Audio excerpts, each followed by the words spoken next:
Eu nunca imaginei que o dia mais importante da vida do meu filho se tornaria o pior da minha. Ali estava eu, vestida com meu melhor conjunto. Uma blusa vermelha que havia comprado em promoção 3 meses antes, especialmente para essa ocasião. Tinha até ido ao salão fazer as unhas, coisa que raramente faço. Afinal, meu Gabriel estava se formando em engenharia civil. 5 anos e meio de curso, e eu havia acompanhado cada prova, cada trabalho, cada noite em claro. O salão de festas do hotel estava cheio. Famílias inteiras comemorando, abraços, fotos, champanhe sendo servido em taças de cristal. Eu me sentia deslocada no meio de tanta gente bem vestida, mas tentava disfarçar. Gabriel estava radiante com a beca, o cabelo, aquele sorriso que eu não via há tempos.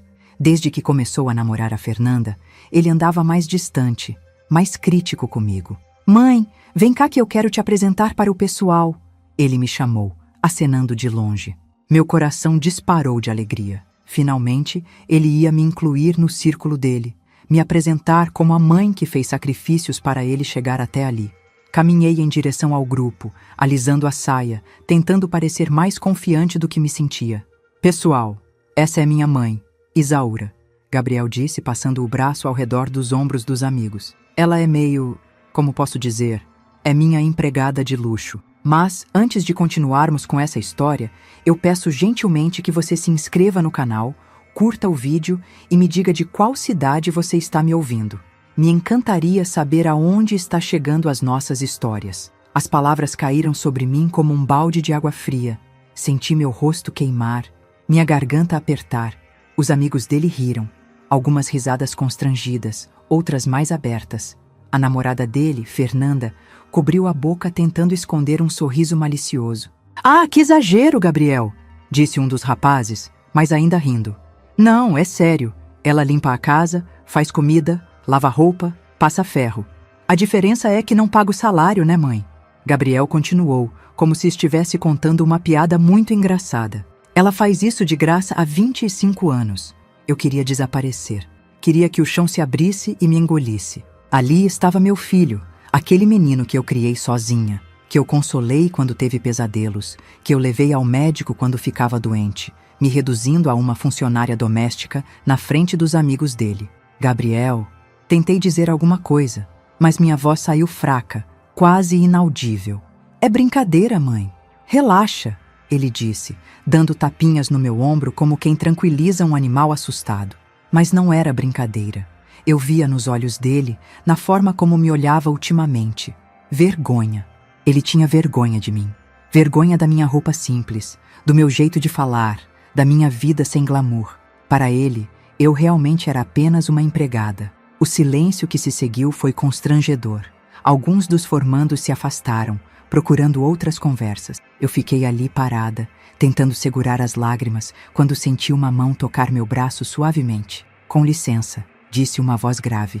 Era um homem de mais ou menos 40 anos, alto, de barba grisalha, usando um terno elegante. "Você é Isaura Monteiro?" Olhei para ele sem entender. Gabriel também parou de conversar e nos olhou com curiosidade. "Sou... sim", respondi hesitante. Os olhos do homem se encheram de uma emoção que eu não conseguia decifrar. Ele estendia a mão para me cumprimentar. Mas havia algo mais ali, uma reverência que me deixou confusa. "Professor Henrique Almeida", ele se apresentou, apertando minha mão com as 2 mãos dele. "Eu leciono engenharia estrutural aqui na universidade."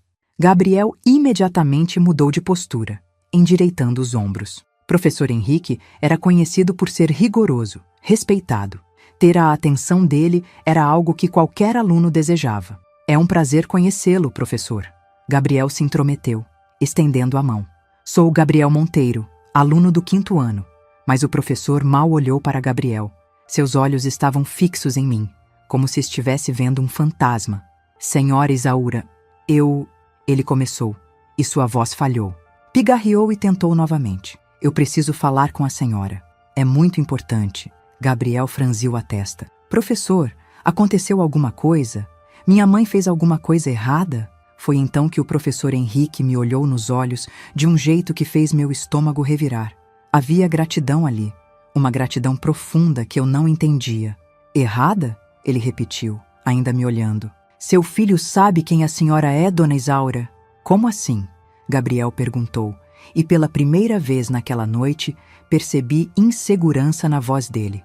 O professor finalmente se virou para Gabriel e sua expressão mudou completamente. Havia algo entre desapontamento e incredulidade. Sua mãe, ele disse devagar, sua mãe me salvou a vida quando eu tinha 8 anos de idade. O burburinho ao nosso redor parou.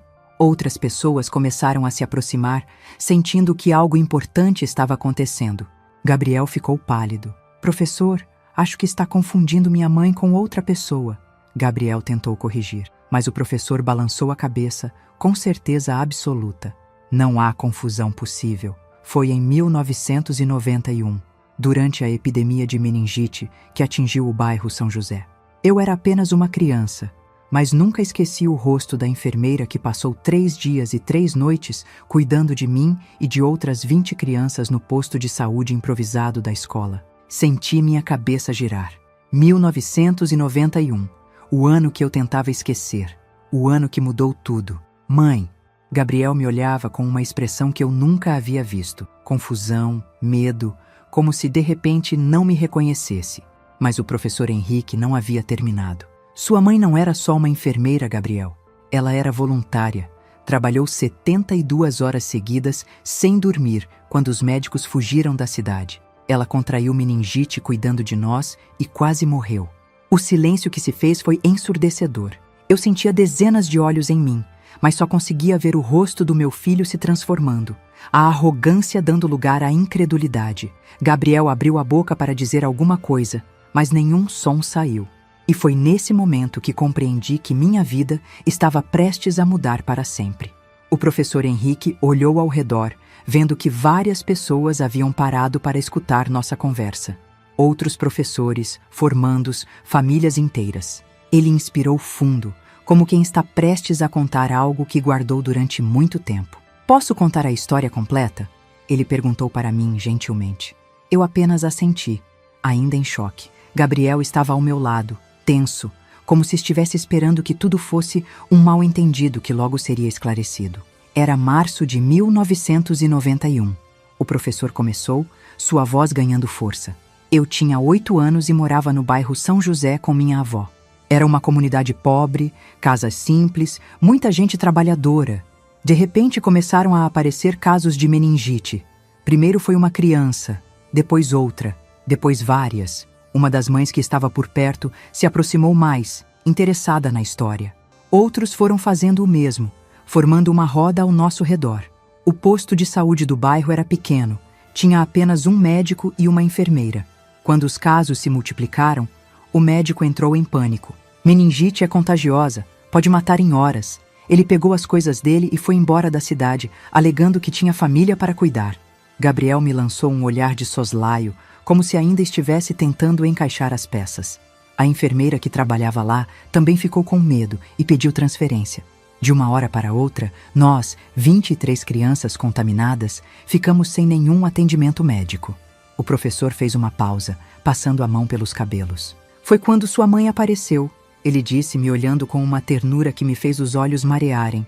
Dona Isaura trabalhava como auxiliar de enfermagem no hospital municipal, mas quando soube da situação no São José, se apresentou como voluntária. Voluntária? Gabriel repetiu, como se a palavra fosse estranha na boca dele.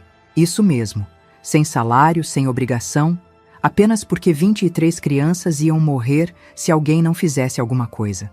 Lembrei-me daqueles dias como se tivesse sido ontem.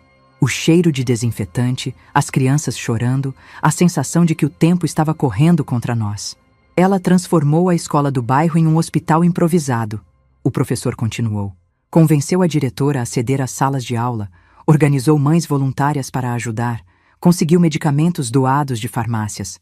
Mas o principal, ela ficou lá. Como assim? Perguntou uma senhora que estava ouvindo.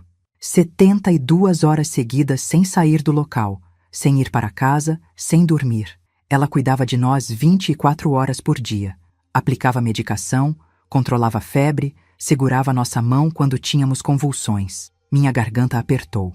Eu havia tentado esquecer esses detalhes durante todos esses anos. Eu estava em coma durante 2 dias. O professor disse. sua voz ficando mais baixa. Minha avó me contou depois que Dona Isaura não saiu do meu lado nem para ir ao banheiro. Ela ficava ali, molhando minha testa com pano úmido, sussurrando que eu ia ficar bem, que ela não ia deixar nada acontecer comigo. Gabriel estava quieto, mas eu podia ver que ele estava começando a compreender a magnitude do que estava ouvindo. No terceiro dia, eu acordei. Abri os olhos e vi o rosto dela, magro, cansado, mas sorrindo para mim. "Oi, campeão", ela disse. "Você voltou." E eu pensei que ela era um anjo. Algumas pessoas ao nosso redor sorriram emocionadas. Uma senhora mais velha limpou os olhos discretamente. "Mas a história não para aí", o professor continuou. "No quarto dia, Dona Isaura começou a passar mal. Dor de cabeça forte, febre alta. Ela havia contraído meningite cuidando de nós. Senti Gabriel se mexer inquieto ao meu lado. Mesmo doente, ela se recusou a sair do posto improvisado. Dizia que ainda havia 3 crianças em estado grave e que não podia abandoná-las. Foi preciso que as outras mães voluntárias praticamente a carregassem para o hospital." "E aí, professor?", perguntou alguém da plateia que se formara. "Dona Isaura ficou internada 2 semanas. Quase morreu. A meningite deixou sequelas neurológicas leves, problemas de memória, dificuldade de concentração em tarefas complexas. Mas ela salvou todas as 23 crianças. O silêncio que se seguiu foi diferente do constrangimento anterior. Era respeito, admiração. "Todas?", uma voz perguntou. "Todas. Nenhuma criança morreu naquela epidemia. Por causa dela." Gabriel finalmente falou, sua voz saindo estranha. "Mãe, isso é verdade?" Eu apenas assenti, não conseguindo falar. O professor Henrique sorriu para mim.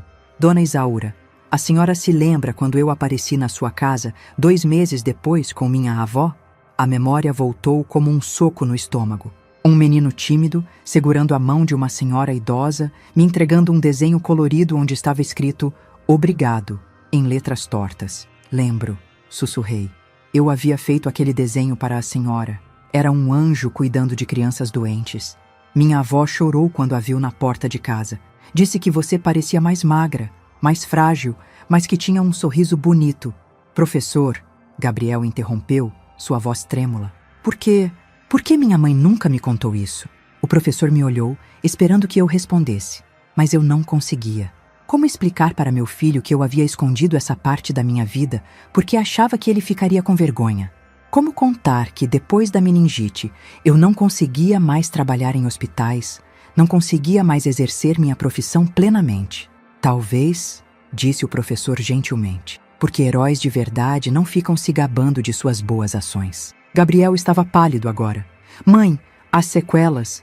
É por isso que sua mãe teve que aceitar trabalhos mais simples depois", o professor completou. "A meningite afetou parte das funções cognitivas dela, mas não afetou sua humanidade." Fernanda, a namorada do Gabriel, que havia ficado quieta todo esse tempo, se aproximou de mim. "Dona Isaura, eu não sabia." O professor Henrique se virou para Gabriel uma última vez. "Seu filho, sua mãe não é uma empregada. Ela é uma heroína. E se você não consegue ver isso, talvez seja você quem precisa aprender o que realmente significa ser digno." Gabriel olhou para mim com uma expressão que eu nunca havia visto antes. Era como se estivesse me vendo pela primeira vez na vida. Mas havia algo mais naquele olhar, algo que me fez perceber que nossa conversa estava apenas começando. Eu peço gentilmente que você se inscreva no canal, curta o vídeo e me diga de qual cidade você está me ouvindo. Dessa forma, você me motiva a continuar contando mais relatos para você. O caminho de volta para casa foi o mais silencioso que já fizemos em toda a nossa vida.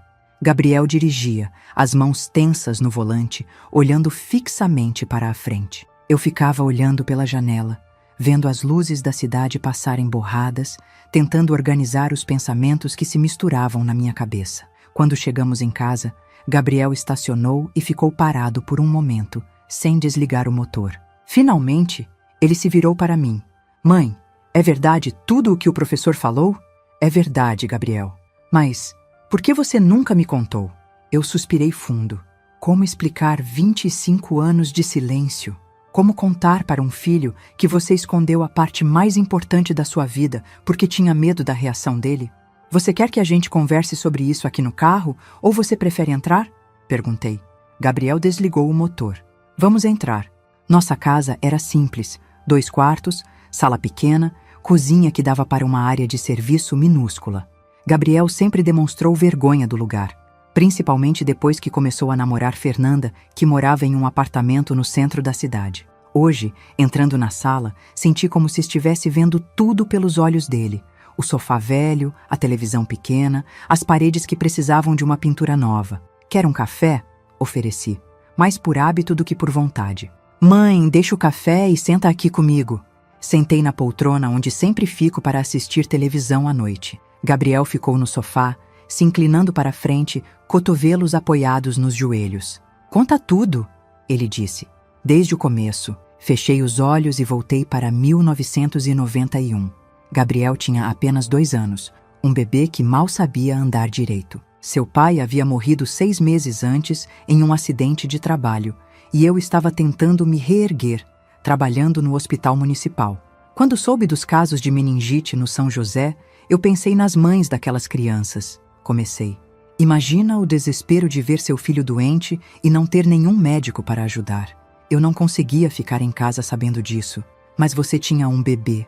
Você tinha eu. Exato. Por isso eu entendia o que aquelas mães estavam sentindo. Gabriel ficou quieto, esperando eu continuar. Nos primeiros 2 dias, eu ia para lá de manhã e voltava à noite. Sua tia Carmen ficava cuidando de você. Mas no 3º dia, quando vi que as crianças estavam piorando, que algumas entraram em coma, eu não consegui mais sair de lá. E eu? O que aconteceu comigo? Sua tia trouxe você para ficar na escola comigo. Você dormia em uma salinha que a diretora improvisou. Durante o dia, as outras mães voluntárias cuidavam de você enquanto eu atendia as crianças doentes. Gabriel passou a mão pelo rosto. Eu lembro vagamente de ter dormido em uma escola. Sempre achei que fosse sonho. Não era sonho. Você ficou lá comigo os 5 dias. E quando você ficou doente? Essa era a parte mais difícil de contar. No 4º dia, comecei a sentir dor de cabeça. Achei que era cansaço. Continuei trabalhando. No 5º dia, acordei com febre alta e vomitando. As outras voluntárias perceberam que era meningite e me levaram para o hospital. E eu fui com você? Você ficou com sua tia Carmen. Eu fiquei 2 semanas internada. Quase morri, Gabriel. Teve um momento que os médicos disseram para sua tia se preparar para o pior. Gabriel ficou pálido. Eu não sabia disso. Quando saí do hospital, eu não era mais a mesma pessoa. A meningite, ela mexe com o cérebro. Eu comecei a ter problemas para lembrar de coisas simples. Perdia a concentração no meio de tarefas. Não conseguia mais raciocinar rápido como antes. Por isso você saiu do hospital? Não saí. Fui demitida. A palavra soou crua na sala silenciosa. O médico-chefe disse que eu não tinha mais condições de trabalhar em ambiente hospitalar, que eu podia cometer erros que custassem vidas. Ele não estava sendo cruel, Gabriel. Ele estava certo. Gabriel se levantou e começou a andar pela sala. Mas você sempre foi tão inteligente. Você me ajudava com matemática, com física. Algumas coisas eu ainda conseguia fazer, mas trabalhos que exigiam concentração prolongada, raciocínio complexo, tomada de decisões rápidas, eu não conseguia mais. Foi por isso que você começou a trabalhar como doméstica? Assenti, sentindo o peso de 25 anos de frustração. Era o que eu conseguia fazer. Limpeza, cozinha, passar roupa. Tarefas que eu podia executar no meu ritmo, sem pressão. Mãe! Gabriel voltou a se sentar, mas agora parecia menor, mais frágil. Eu sempre achei que você trabalhava como doméstica porque não tinha estudado. Eu tinha curso técnico em enfermagem, Gabriel. Tinha planos de fazer faculdade de medicina. Ele me olhou como se estivesse vendo uma estranha. Depois da meningite, esquecer isso. Não conseguia mais estudar. Ler um texto longo me dava dor de cabeça. Fazer cálculos complexos me deixava confusa. Eu tentei voltar a estudar algumas vezes, mas o quê? Mas você sempre reclamava quando eu pegava livros. Dizia que eu estava perdendo tempo, que tinha coisa mais importante para fazer. Gabriel ficou quieto por um longo momento. Quando falou, sua voz estava diferente, mais baixa. Eu lembro disso. Eu achava que você estava sendo preguiçosa. Você era criança, Gabriel. Como ia entender? E depois? Quando eu cresci? Por que você nunca me explicou? Essa era a pergunta que eu temia. Porque você já demonstrava vergonha de mim. Sempre que seus amigos vinham aqui, você ficava constrangido. Sempre que alguém perguntava o que sua mãe fazia, Você mudava de assunto. Gabriel abaixou a cabeça. Isso não é verdade. Gabriel, você acabou de me chamar de empregada na frente dos seus amigos de faculdade. Ele ficou quieto. Se eu contasse que um dia fui enfermeira, que salvei 23 crianças, que quase morri fazendo isso, você ia acreditar? Ou ia achar que eu estava inventando história para parecer mais importante? Gabriel não respondeu, mas eu vi que acertei na ferida. Então eu preferi ficar quieta. Era mais fácil ser vista como a mãe que limpa a casa do que como a mãe que perdeu tudo tentando salvar outras pessoas. Mãe, Você o quê, Gabriel? Você sempre soube que eu não era burra. Você sempre soube que eu entendia das matérias da escola melhor que muita gente formada. Mas era mais conveniente acreditar que sua mãe era só uma doméstica, não era? Gabriel se levantou de novo, agitado. Não é isso, mãe. Então é o quê? Eu tinha medo. Medo de quê? Medo de que as pessoas soubessem que a gente era pobre. Medo de que descobrissem que a gente morava nesta casa pequena, que você trabalhava na casa dos outros. Eu queria que pensassem que a gente era melhor do que realmente era. A honestidade doeu mais do que eu esperava. E agora, Gabriel? Depois do que você ouviu hoje? A gente ainda é pobre o suficiente para você ter vergonha? Gabriel olhou para mim, e pela primeira vez naquela noite, vi lágrimas nos olhos dele. Mas havia algo mais. Algo que me fez perceber que ainda existiam coisas que eu não sabia sobre meu próprio filho. Na manhã seguinte, Gabriel tinha saído cedo. Deixou um bilhete na mesa da cozinha. Fui resolver umas coisas. Volto à tarde. Não era comum ele avisar onde ia, então percebi que nossa conversa da noite anterior havia mexido com ele mais do que imaginei. Eu estava lavando a louça do café quando a campainha tocou. Abri a porta e me deparei com uma mulher de mais ou menos 35 anos, morena, sorridente, segurando a mão de uma menina de uns 6 anos. Dona Isaura? Ela perguntou, meio hesitante. Sim, sou eu. Meu nome é Carla. Carla Henrique Almeida. O sobrenome me chamou a atenção. Almeida? Eu sou filha do professor Henrique. Ele me contou sobre o encontro de ontem na formatura. Convidei as duas para entrar. A menina, tímida, ficou atrás da mãe, me observando com curiosidade. Dona Isaura, meu pai chegou em casa ontem emocionado. Ele me contou toda a história da epidemia de 1991. Como a senhora salvou a vida dele. Ofereci café, mas Carla recusou educadamente. Nos sentamos na sala, a menina agora brincando com uma boneca no chão. O que ele não contou ontem é que nosso sobrenome era diferente na época, Carla continuou. Meu pai se chamava Henrique Silva. Almeida é o sobrenome que ele adotou depois. Franzi a testa, não entendendo. Depois que meu pai se formou em engenharia, ele quis mudar o sobrenome para homenagear a senhora. Almeida vem de Isaura Monteiro de Almeida. Era assim que minha avó se referia à senhora quando contava a história. E senti um aperto no peito. Mas meu nome não é de Almeida. A gente sabe. Mas minha avó, que era uma senhora simples, achava que toda mulher respeitável tinha um sobrenome composto. Então, ela inventou o de Almeida para a senhora. Dizia que era um nome bonito para uma santa. A menina olhou para mim e sorriu. Vovô disse que você é um anjo. Carla riu. Esta é minha filha, Isaura. Isaura? Repeti surpresa. Seu nome. Meu pai fez questão. Disse que queria que ela crescesse sabendo que existem pessoas como a senhora no mundo. Eu não sabia o que dizer. Durante todos esses anos, acreditei que aquela época da minha vida havia sido esquecida, que não havia deixado nenhum rastro positivo. Dona Isaura, posso fazer uma pergunta? A senhora recebeu as cartas que as famílias mandaram na época? Cartas? As cartas de agradecimento. Meu pai disse que várias famílias escreveram para a senhora depois da epidemia. Balancei a cabeça. Não recebi nenhuma carta. Carla franziu a testa. Que estranho. Meu pai tem certeza de que mandou uma. Na verdade, ele me pediu para trazer isto. Ela abriu a bolsa e tirou um envelope amarelado, obviamente antigo.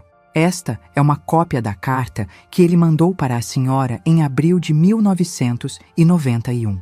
Minha avó guardou. Peguei o envelope com mãos trêmulas. O papel era simples, a letra de criança, mas cuidadosa.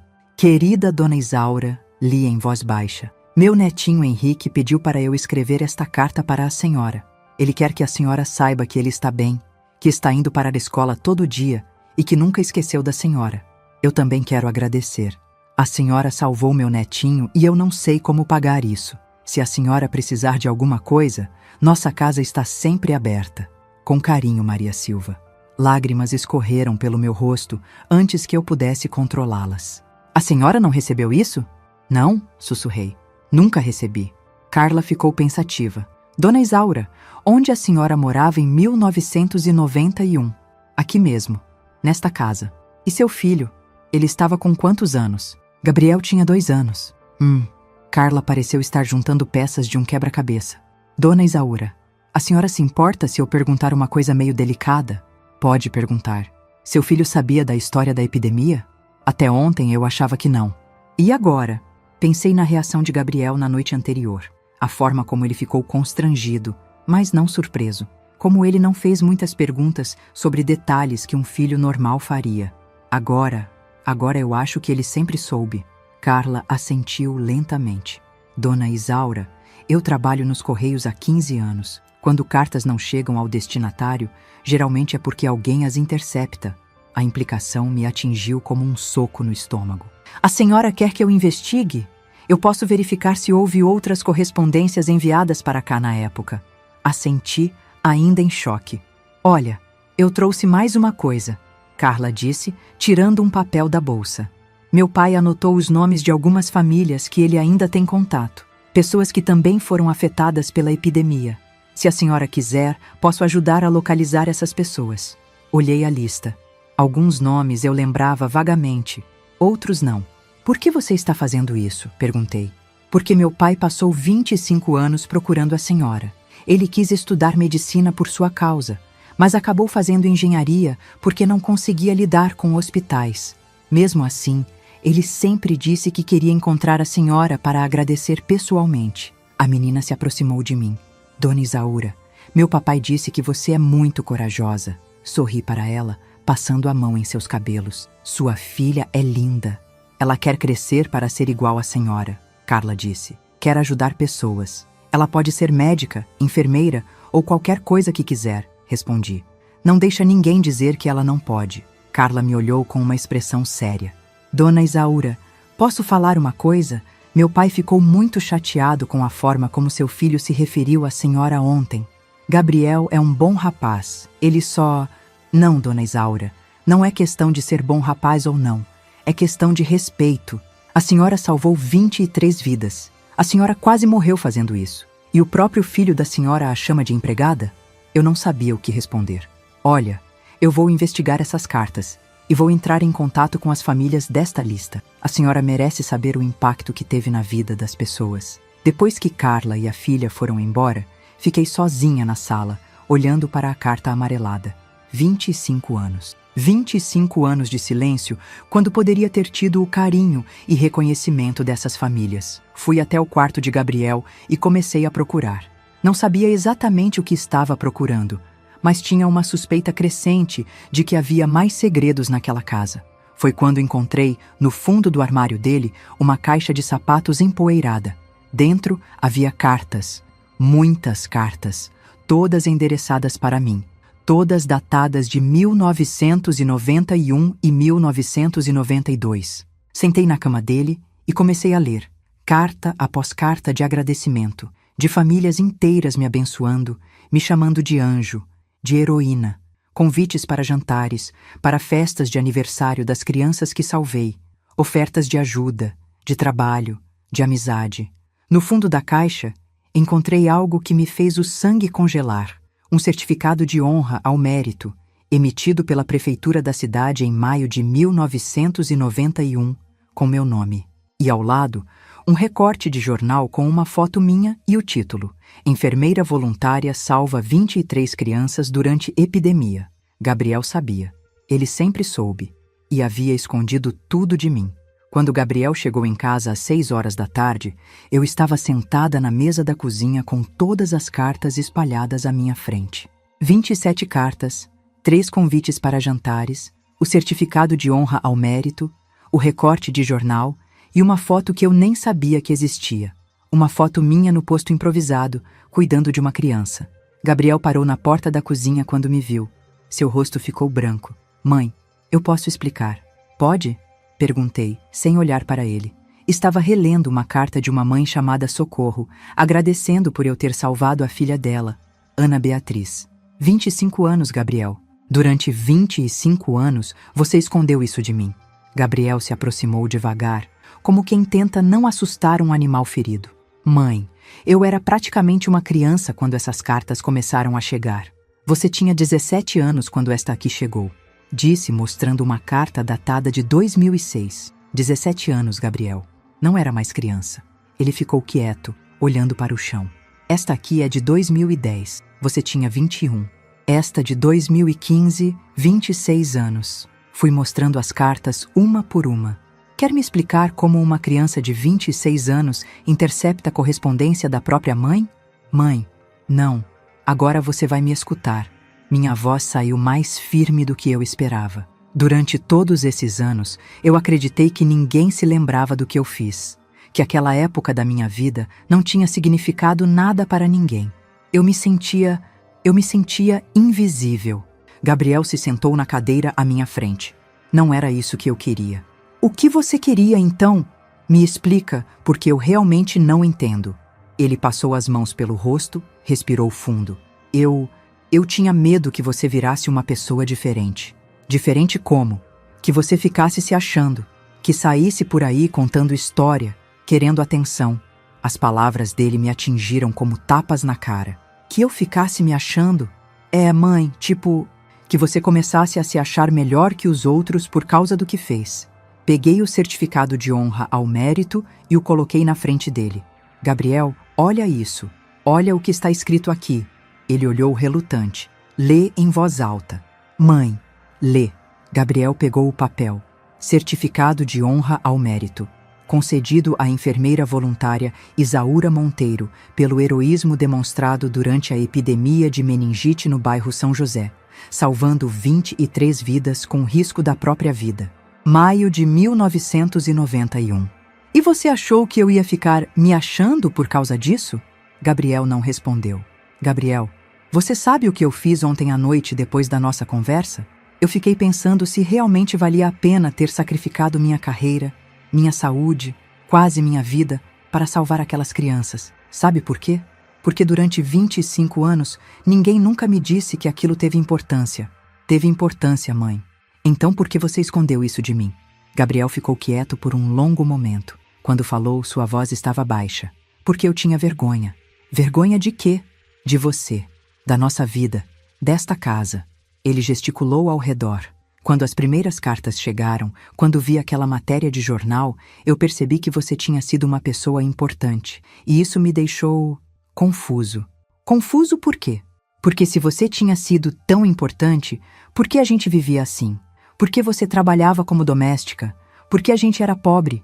Agora eu estava começando a entender.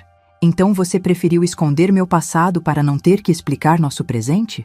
Gabriel assentiu, parecendo mais novo, mais frágil. Gabriel, você leu essas cartas? Li algumas. Todas elas ofereciam ajuda. Trabalho, apoio, amizade. Esta aqui, peguei uma carta de uma família chamada Ribeiro. Eles ofereceram para me ajudar a montar uma pequena clínica no bairro. Esta família aqui queria me dar um terreno. E esta senhora ofereceu para pagar meus estudos de medicina. Gabriel estava pálido. Você entende o que isso significa? Durante todos esses anos, eu podia ter tido uma vida diferente. Nós podíamos ter tido uma vida diferente. Mãe, eu não sabia. Claro que sabia. Você leu as cartas, você viu as ofertas. Gabriel começou a chorar. Eu pensei que, se você soubesse, você ia querer mudar de vida e eu ia perder você. Perder como? Que você ia virar uma pessoa importante de novo, ia fazer novos amigos, ia ter uma vida melhor. E eu ia ficar para trás. A honestidade dele me deixou sem palavras por um momento. Gabriel, você acha que se eu tivesse aceito essas oportunidades, eu ia te abandonar? Eu não sabia. Eu era jovem. Eu tinha medo. E depois, quando você cresceu, quando viu como eu me matava trabalhando na casa dos outros para te sustentar na faculdade? Gabriel não conseguia me olhar nos olhos. Gabriel, olha para mim. Ele levantou a cabeça, os olhos vermelhos. Ontem você me chamou de empregada na frente dos seus amigos, sabendo que eu já tinha sido reconhecida publicamente como heroína. Isso não foi medo de criança, Gabriel. Isso foi crueldade. Eu sei e me arrependo. Se arrepende? Gabriel, você destruiu 25 anos da minha vida. 25 anos que eu podia ter vivido com dignidade, com reconhecimento, talvez até ajudando outras pessoas. Você tirou isso de mim? Gabriel estava soluçando agora. E sabe qual é a parte mais triste? Eu sempre soube que você tinha vergonha de mim. Sempre senti isso. Mas eu achava que era porque eu realmente não valia nada. Nunca passou pela minha cabeça que você sabia que eu valia alguma coisa e escolheu esconder isso. Peguei todas as cartas e as organizei em uma pilha. Gabriel, eu quero que você saia desta casa. Mãe, não é para sempre, mas eu preciso de um tempo para decidir como vou lidar com isso. E você precisa de um tempo para pensar no que fez. Mãe, por favor, eu posso consertar isso. Pode? Como? Você vai me devolver 25 anos de vida? Gabriel se levantou desesperado. Eu vou contar para todo mundo, vou postar nas redes sociais, vou... Não, Gabriel, você não vai fazer nada disso. Você já fez demais. Ele ficou parado ali como uma criança perdida. Pega suas coisas. Vai ficar na casa da Fernanda por uns dias. Quando eu estiver pronta para conversar, eu te ligo. E se eu não quiser ir? Olhei para ele com uma firmeza que eu não sabia que tinha. Então, você vai descobrir como é ser filho de uma heroína quando essa heroína resolve parar de proteger você. Gabriel me olhou com uma expressão que misturava medo e algo que eu nunca tinha visto antes: respeito. 3 meses se passaram desde que Gabriel saiu de casa. Foram os 3 meses mais transformadores da minha vida em décadas. Carla cumpriu a promessa. Ela localizou 14 famílias das crianças que eu havia cuidado durante a epidemia. Uma por uma, elas vieram me visitar. Algumas apenas para agradecer pessoalmente. Outras trazendo fotos, cartas que nunca puderam me entregar. Presentes que guardaram durante anos esperando me reencontrar. Foi Maria do Socorro quem mudou tudo. Ela chegou na minha porta numa tarde de quinta-feira. Uma mulher de 42 anos, advogada, mãe de 3 filhos. Ela era a menina Ana Beatriz que quase morreu nos meus braços em 1991. Dona Isaura, eu tenho uma proposta para fazer, ela disse, depois de passar 2 horas me contando sobre sua vida, sua família, sua carreira. Eu trabalho com direitos humanos e a gente acabou de conseguir uma verba para montar um programa de apoio a idosos em situação de vulnerabilidade. Eu a escutei com atenção. A gente precisa de alguém com experiência em cuidados de saúde, mas principalmente alguém que entenda o que é cuidar de pessoas com carinho de verdade. Pensei na senhora. Maria, eu tenho 65 anos e as sequelas da meningite. Dona Isaura, a senhora salvou minha vida quando eu tinha 7 anos. A senhora acha que eu me importo com as sequelas? O trabalho era simples. Visitar idosos que moravam sozinhos, verificar se eles estavam bem, se precisavam de alguma coisa, conectá-los com serviços de saúde quando necessário. 20 horas por semana, um salário digno, carteira assinada. Mas o mais importante, Maria acrescentou, é que a senhora vai trabalhar junto com outras 5 pessoas que também foram salvas por heróis anônimos. Gente que entende o valor de cuidar. Aceitei na hora. Na primeira semana de trabalho, conheci Dona Amélia, 83 anos, que morava sozinha numa casa que parecia abandonada. Ela mal conseguia andar, tinha diabetes, pressão alta, mas se recusava a aceitar ajuda de ninguém.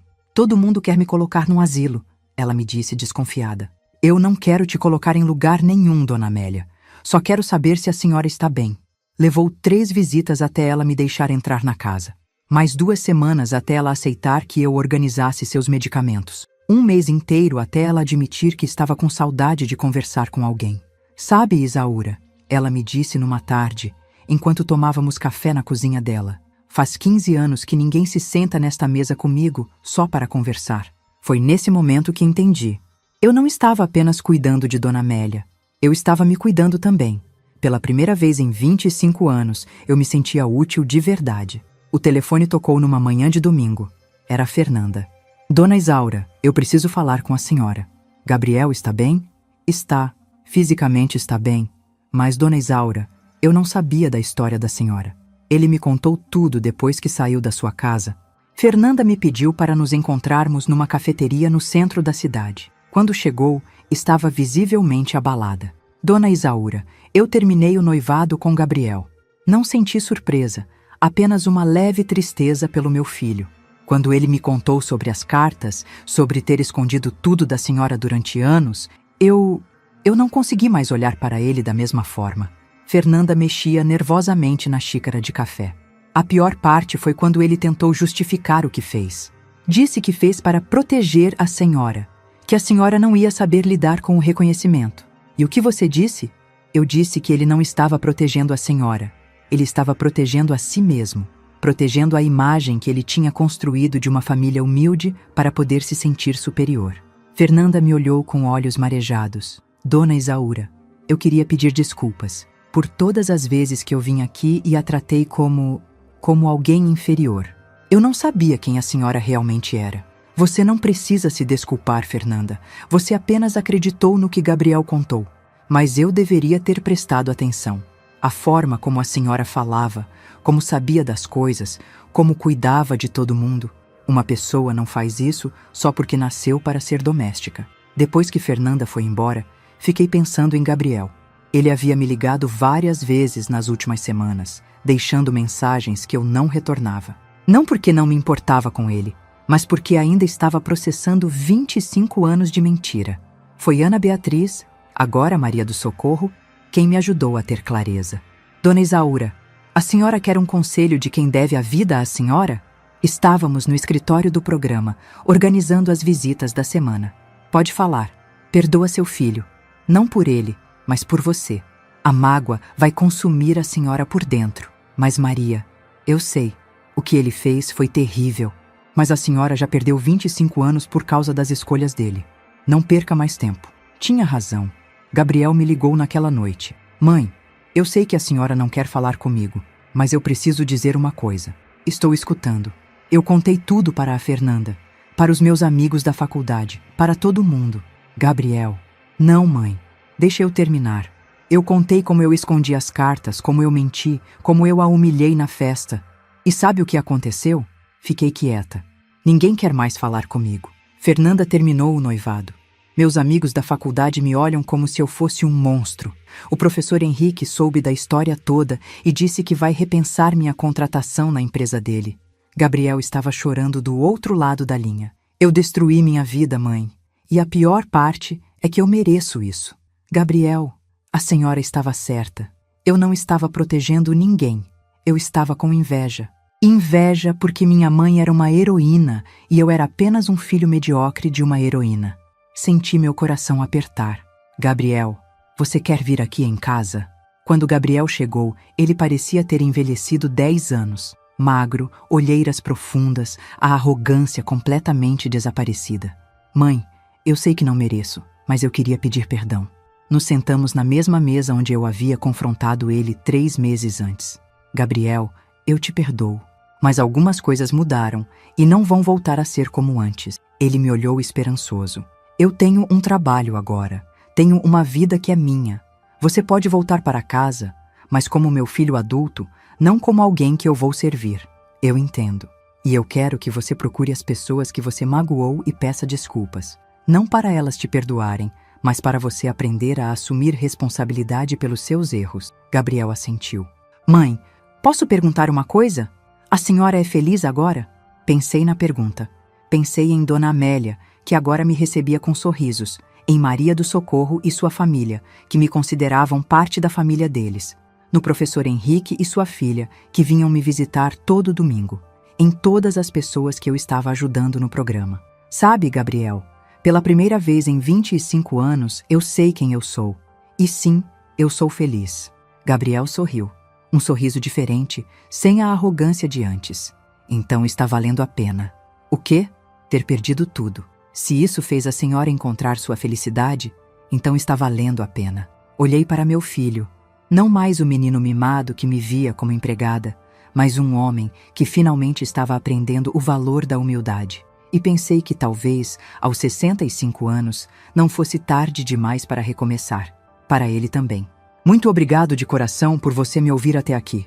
Quero te convidar a fazer parte da nossa família e acompanhar as próximas histórias. Inscreva-se no canal, curta o vídeo e me diga de qual cidade você está me ouvindo. Transparência sobre o conteúdo. Os vídeos apresentam narrativas 100% fictícias, criadas somente para fins de entretenimento, reflexão moral e educacional, com o objetivo de transmitir lições de vida, valores humanos e familiares. Trata-se de uma produção original da equipe humanizada. Todos os nomes, personagens, lugares, eventos e conflitos são fictícios, e qualquer semelhança com pessoas ou fatos reais é mera coincidência. O material visual consiste em dramatizações ilustrativas. Este conteúdo não constitui aconselhamento jurídico, financeiro, psicológico ou profissional. As ações mostradas fazem parte apenas da narrativa. Recursos de inteligência artificial são utilizados somente como apoio na criação de elementos visuais e sonoros. Todo o processo criativo é feito manualmente.